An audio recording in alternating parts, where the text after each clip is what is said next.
Good evening, everybody, from Tyler at Trunkholly, and I am for the first time in a brand new Jeep Wagoneer S. This is the full electric Jeep that just came out, and I'm going to take it for a spin. I haven't driven one of these yet.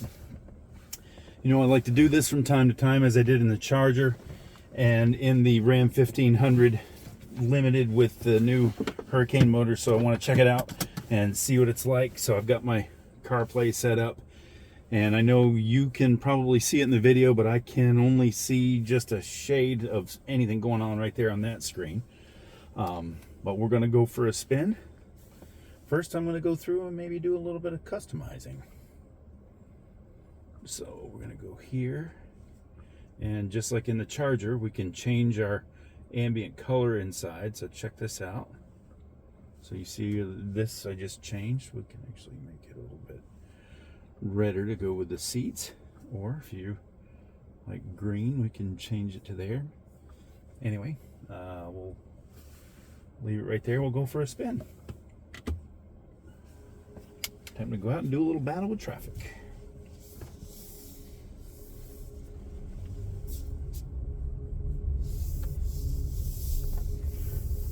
So of course this sits a little bit more upright than the Charger, and it doesn't have the the exhaust speaker that we heard in the Charger, but built on the same platform.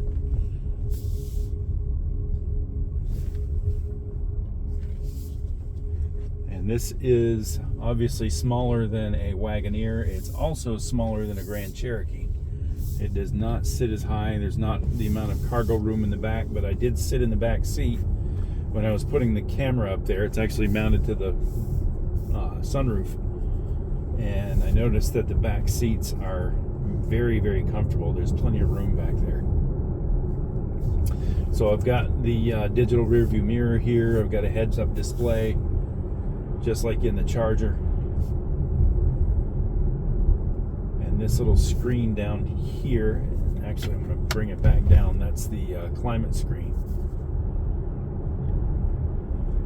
And in there you'll be able to access your, of course, your climate controls, as well as your massaging front seats.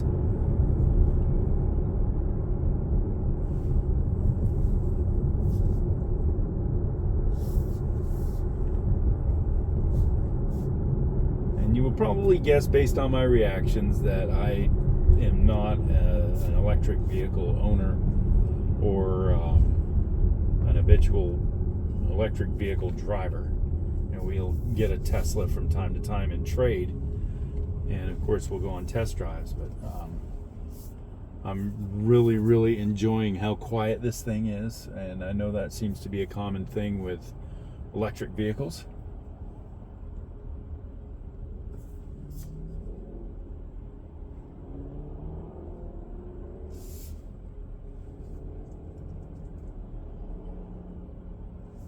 Traffic has decreased a little bit, so this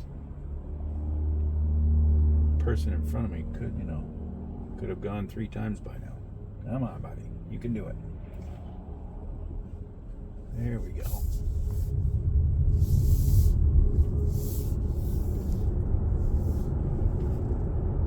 Wow, very quiet, very quiet.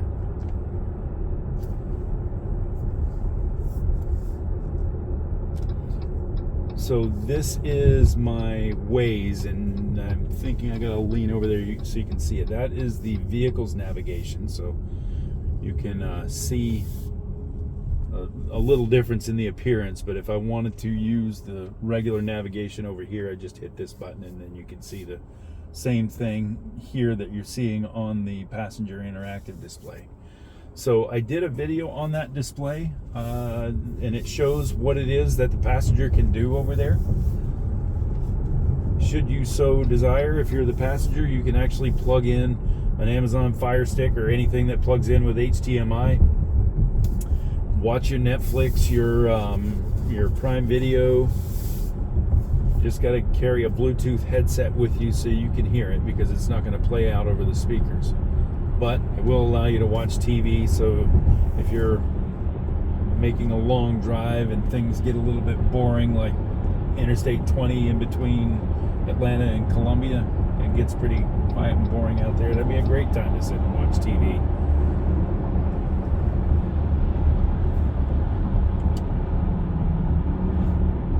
So just like the Charger, we've got active driving assist. So I don't know if you're going to be able to see it or not, but if I let go of the wheel, this little guy right here turns orange, and that means that my hands are off the wheel. So you at least have to keep your hands on the wheel, but it's actually going to keep you centered in the lane. So even though it's not full autopilot, it's a lot closer than just regular adaptive cruise control. Pick up the speed a little bit.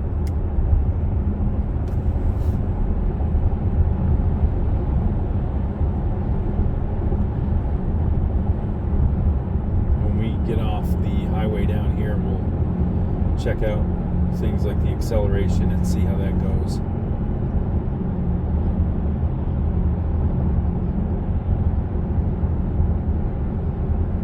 All in all, I feel like it's a very visually appealing car, and I'm normally somebody who likes darker paint shades, and this one in the white with the black roof, the two-tone effect, looks really sharp to me, and I'm actually digging the red seats.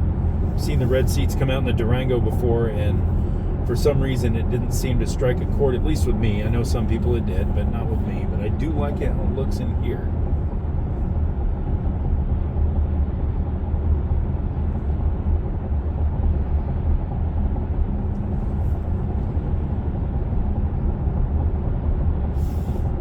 Right here is our exit. Cancel my driving assist.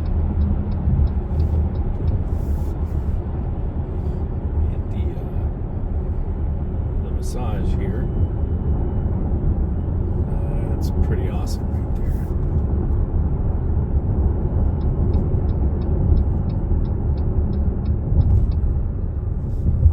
So this thing is going to have a bit more range than the Charger. So I've noticed that I'm at 81% on the charge on this vehicle, and it's showing I've got 204 miles left. And my experience in the Charger was when it was full charged, it was around 210, 220 miles worth of range, and they advertise up to 260. So just like driving a gas car, it's going to matter how it's driven. You'll be able to stretch that out a bit.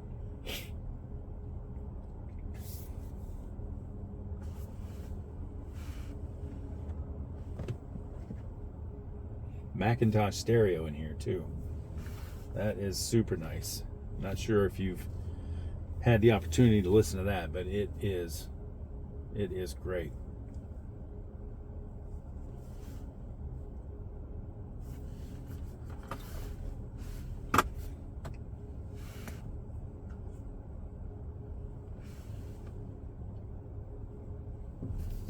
All right, away we go.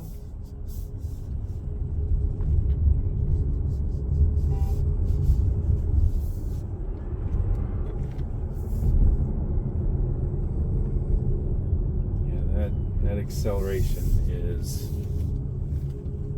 a bit intoxicating, and it won't even hide that. Wow. Wow. Woo! That was nice.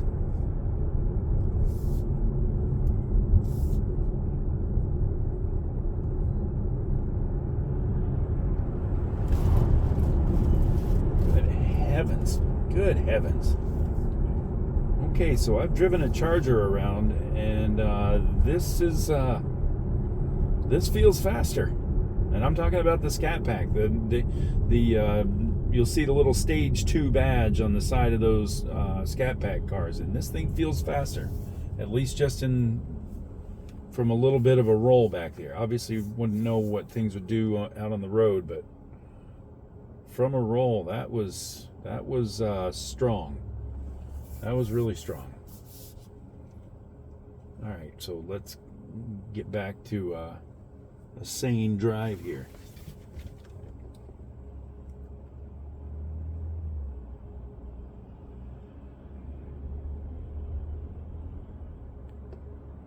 So what would y'all think? The ones of you who are watching who have been just driving gas cars, is it still going to be gas cars for you, or is electric something that you consider?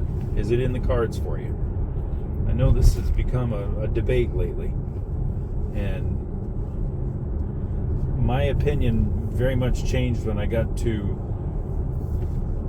drive one of those electric chargers for an extended period of time, and it really changed my I wouldn't say my mind, but my perception of what those things are all about, what these electric cars are all about, because they have a proper purpose. They really do. Are they going to replace gas powered cars? I really don't think so. I see manufacturers are not abandoning electric at all. They have it, but I don't see them making a wholesale change to it. I think they've kind of put that on pause for a while. And in the meantime, I feel like vehicles like this will make excellent daily drivers. Something to prevent you from having to go to the gas station. You know, I get that, and the cost savings for being able to charge at home. It all does make sense, but until a battery can be brought up to full charge in the same amount of time that it takes to fill up a tank of gas, my choice is going to be for a gas engine, mine. But I totally understand why electric vehicles are a viable option for a daily driver.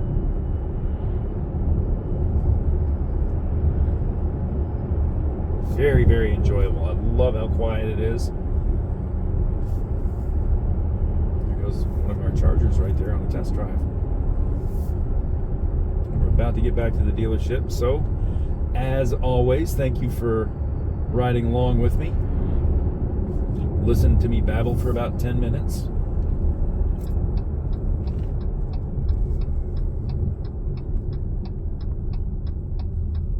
That was our 6-mile test loop.